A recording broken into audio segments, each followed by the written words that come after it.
partner din siya na parang pagtaas na di-bottom din, then naka-shorts naman. And mas gusto ko yung mga oversize sa akin. So yung parang, pero na-review ko ata yung yung video ko. Actually, nag-dress back ako kasi una, ang binili ko lang is 4 pairs ata. Then, bumalik ata ako itong last Saturday kasi may lakad. I'm always on your side. 많은 말을 해집으며 찾은 나의 위로 언제나 널 곁에 있을게. 나의 하루를 밝혀줄래. I'm always by your side. 너의 짐을 대신해서 짊어질. Hi guys! Welcome back to my channel. So today, ayan napansin ninyo. So, ang vlog natin today is, check nyo, ang mga sleepwear na kailan lang ay nabili ko na naman, o diba? Nag-hoard na naman po ako ng mga pajamas or jammies. So yan, hanggang ngayon, diba? Mapaumaga, mapagabi, ano ba? Morning, lunch, lahat. So ang bahay ko kasi is nagiging ang pantulog ko ay nagiging pambahay na rin. So, I mean, ganon. So, hanggang ano na yan, hanggang maligo na ako ulit or magbat na ako, tsaka lang ako magpapalit. And, syempre, ang papalit ko pa rin is, syempre, ito pa rin pantulog ko. So, ngayon kung papansin niyo, parang iba naman at wala naman ako dun sa mala namin. So, ngayon, dahil mamaya ako pa uumpisahan yung pinapanood ko pala mga kalakwatseras. Kasi meron ako pinapanood yung Lavender Fields ba yun? So, iniipon-ipon ko kasi yung yung mga episodes niya para mas marami akong mapanood. So, yun mga kalakwatseras. So, ngayon, balik tayo ulit dito dahil masama ang pakiramdam ko at hindi ganun kaganda kasi pakiramdam ko. Kaya kasi akong actually, wala na akong sipon, wala na rin ako ubo. May madalang na meron pa akong paubo-ubo, may onting, alam yun, may onting, parang gano'n. May phlegm siya talaga actually. Pero, pag ano ko naman siya, nilalabas ko na siya masyado nilalabas. So, yun mga kalakatseras. Today, nandito tayo sa room namin ni Nanob. Ayan. So, ngayon, tayo ay papakita ko ulit sa inyo. Dahil before, itong suot ko nga to, ito yung nabibili ko nga pala sa SM. Yung mga hindi pala kapatid ng vlog ko, last time na hinol ko ata yun. Or yung mga parang fit PJs ko na pinakita ko before. So, meron na 7 na designs na ganito. Kasi mas favorite ko kasi yung pajamas na parang ito, yung maluwag. And then, para siya pa-pants, hindi siya shorts. Pero meron din naman ako, mas gusto ko rin yung mga partner din siya na parang pagtaas na di-button din, then naka-shorts naman. And mas gusto ko yung mga oversize sa akin. So yung parang, pero na-review ko ata yung yung video ko last time dun sa PJs ko. Pero nasabi ko ata, ang size ng pajama is large. So, hindi pala. Kasi nung chinay ko, XL pala yung binibili ko. So, this time, nung kailan lang, actually, nag-dress ba ako? Kasi una, ang binili ko lang is 4 pairs ata. Then, bumalik ata ako itong last Saturday kasi may lakad sa NAB. Alam niyo naman, maraming racket din. So, Saturday, kahit na masama ang pakiramdam ni Nanab, grabe talaga ubo. Feeling ko sa siya nahaway. Grabe yung ubo niya, meron siyang sinat, pero dahil meron siyang kinakailangan at schedule na yung appointment niya para magturo, yun ang pwede i-cancel yun. So, yun. Kaya, naawa din naman ako kasi after na nangumusta ako sa kanya kung kamusta ba, yun nangyari yung time na ano siya, nagtuturo siya, yun, ubo daw siya ng humihinto-hinto siya. Napakahirap kaya ano, kasi ako kahit ako naramdaman ko yun. Ngayon ako parang kaninang madaling araw nagising ako, ayun, story time na parang ganun pa rin, na parang inuubo ko. So yun, pakita ko lang. So ito pa lang ano ko, ang vlog ko ngayon, hindi naman ganun kahaba. So gusto ko lang i-share sa inyo kung ano yung mga nabili ko ulit na bagong pajamas at bagong estilo. So hindi ko na siguro iaangat kasi alam niyo naman na parang ganito lang, yung parang suot ko lang na ganyan. Ako na pa, pakita ko sa inyo na ganyan lang yung pajamas na sobrang luwag.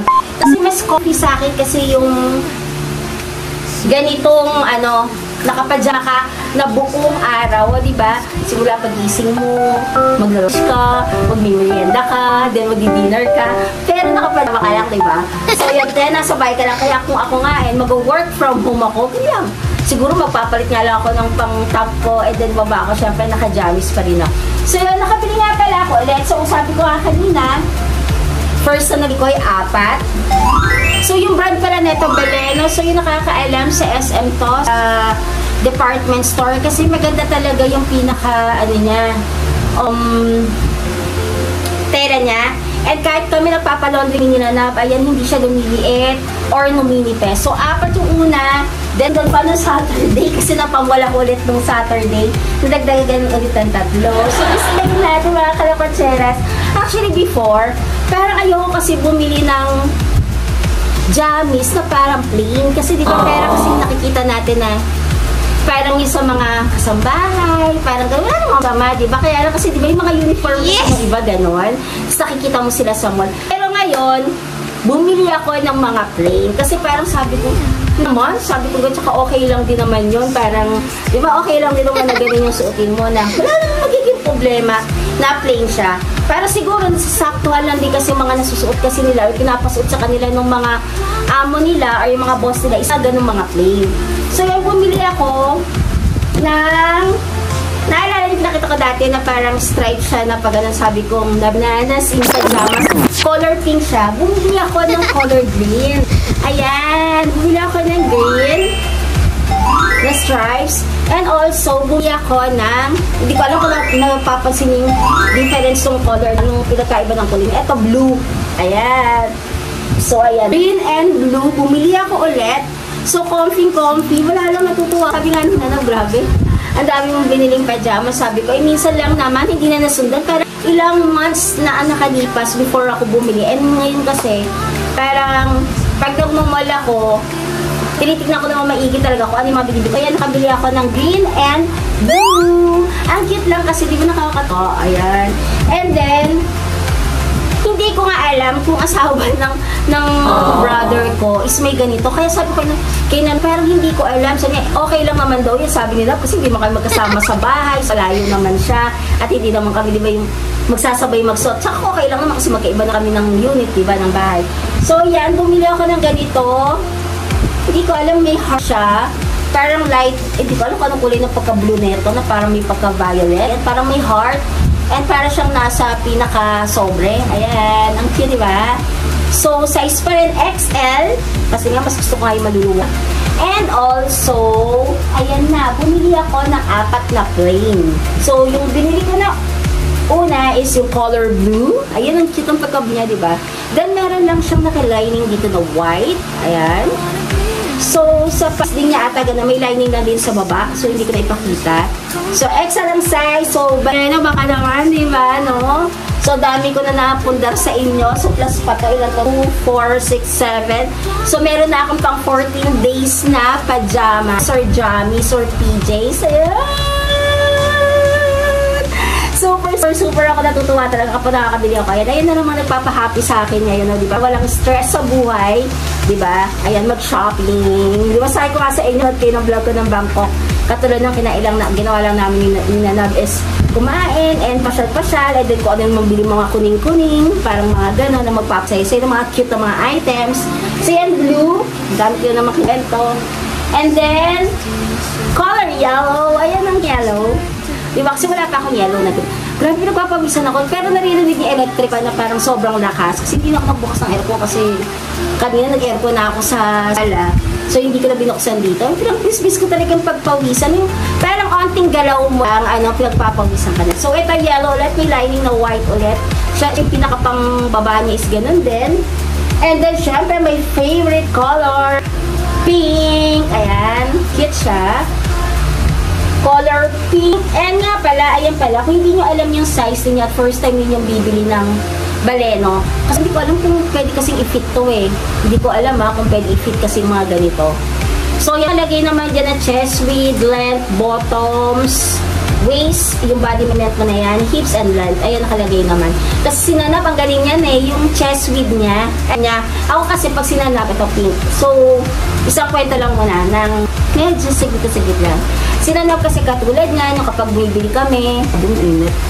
kami sa, nasa Thailand kami, ako kasi ang gawa ko sa kanya, pag gusto ko sinanap, bilan ng polo shirt or shirt, parang isang ganyan, pag umabot siya or lumag siya dito sa pinaka neck ko, mga hanggang dito, so alam ko na siya dun sa may lapad ng katawan niya.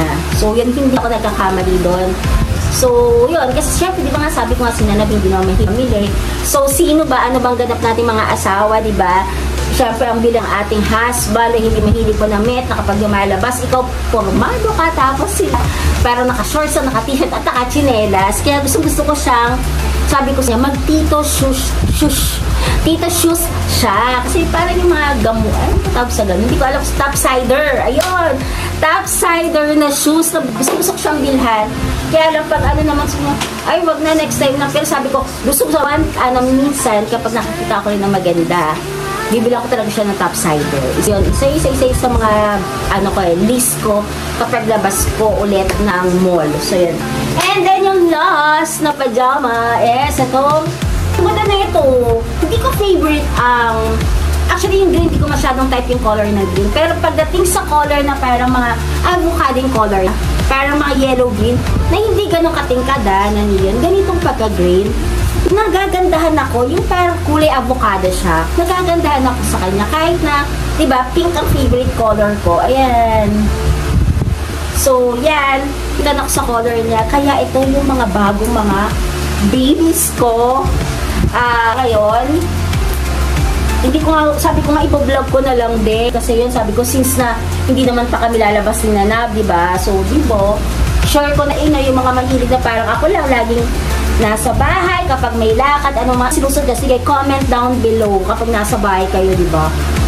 Before kasi, sa sinusuot ko kasi, yung mga dress na, mga sleeveless na ganon. Dahil bakit nga ba? Parang, wala akong nag-shift ulit sa, bumalik ako ulit sa pajama, and then yung mga turn na shorts and blouse, parang ganon. Pero syempre, andyan pa rin yung ginagamit ko pa rin naman siya. So, kapag wala na talaga at wala akong masip, ayun kasi isang suotan na lang. Pero kapag lumalabas talaga ako ng unit or ng bahay, talagang pag lumalabas ako, hindi na ako nagpa-pants. Sinusuot ko na kasi kung minsan shorts. Kaya lang minsan kasi pag naka-shorts, iisipin ko na naman, ano ba yung partner ko ditong top, diba? So, kaya madalas naka-dress ako. So, mas mahilig ako sa mga long dress na mga overseas na dress. So, yun. Kahit hanggang paa ko pa yan. So, yan. Nung last time, bumili ako sa Bangkok ng dress, napakahaba. Kahit napakahaba niya, ang ginawa ko, inuwi ko doon kay Papa, pinaputulan na lang ni Papa yun. So, parang pinagay niya ng gano'n. So, nakakita pa yung pa ako ng mga gano'n. So, yun mga kalakasyares. Actually, yun yung ibablog ko ngayon. Gusto ko sa inyo kung ano yung mga favorite or yung mga nabili ko ulit or yung mga bagong mga pagbas na available ngayon kay Baleno. Diba? Para ka naman naka-sponsor, diba? So, yan. Alam, pakita ko sa inyo kung gaano ka-comfy ang magsuot ng pajama. Buong araw mo nakapajama ka lang talaga. Siguro kung nag-work from home ka, yun. Kung nasa bahay ka lang naman, wala naman kasi diba na dress code pa na kailangan, diba? So, yan mga kalakasyares. I-share ko lang sa inyo na kung bibili kayo ng mga pajamas, yun, i-recommend ko yung sa SM. Actually, kahit merong hindi Baleno doon, parang meron din mga iba, pero kasi mas naging ko kay Baleno dahil ang ganda nung niya, since cotton, 100% cotton daw, sabi ni Baleno. Tsaka napansin ko etong tagal na to, ilang months diba simula nung binilab ko ng mga favorite ko, PJs ko. Actually, hindi pa nga siya bago dating. Parang ganon. Pero hanggang ngayon, di ba, ang ganda-ganda pa rin nung niya, nung quality nung tela niya talaga. And makapal, hindi siya manipis. And hindi naman siya ganon init sa katawan. Ngayon, pinagpapawisan lang talaga ako dahil talaga ako yung tao talaga na galaw ng galaw. Hanggang may ginagawa, dapat talaga nakaupo lang ako talaga, nanonood ganyan. Hindi ako pagpapawisan ng. Pero yung kapansan na parang medyo magaslaw ako, galaw ako ng galaw, talagang ayan, pawisin talaga ako. So, yan mga kalakatseres, yung mga hindi pa pala nagsasubscribe sa YouTube channel ko, please subscribe na. Siyempre kay Jala Katseres pa rin. And kung meron pa iba pang mga content na gusto pa na gusto nyong makita or request, please comment down below. Pero naman, di ba, mahirap talaga mag-isip ng mga content, mga kalakotseres. So yun, after neto, manonood ako ulit ng Lavender Fields ba yung yung title nun. Kasi talaga ang ganda. Kung nagagandaan ako, or dahil siguro, parang 100 episodes siya eh. Parang everyday na silang ina-upload. Pero nagulit lang ako ng parang this week ba o next week. Para wala siyang Wednesday, Thursday. Then, sunod-sunod ulit ng mga araw, mayroon na naman silang ilalabas na upload ulit. Sa Netflix nga pala yun, di ba eh? Alam mo naman, di ba? Pinopromote ko pagkalabas ni sino ba yan? Sino artista to? Si Jody Santa Maria. Yan, nanood nga na. Kasi parang episode 1 to 8 na pala namin na before kami matulog. Kasi yun ang gawain namin yun na before matulog. Nanood kami ng movie or mga vlogs. Sabi mga vlogs ng mga favorite YouTubers na parang ganun. So, yun ang ginagawa namin yun. So, yun ang haba na pala ng vlog ko. So, hanggang dito na lang mga kalakotseres. Yung nga, hindi pa pala nasasubscribe, pa-subscribe na po. So, see you next time. Bye! Always on your side,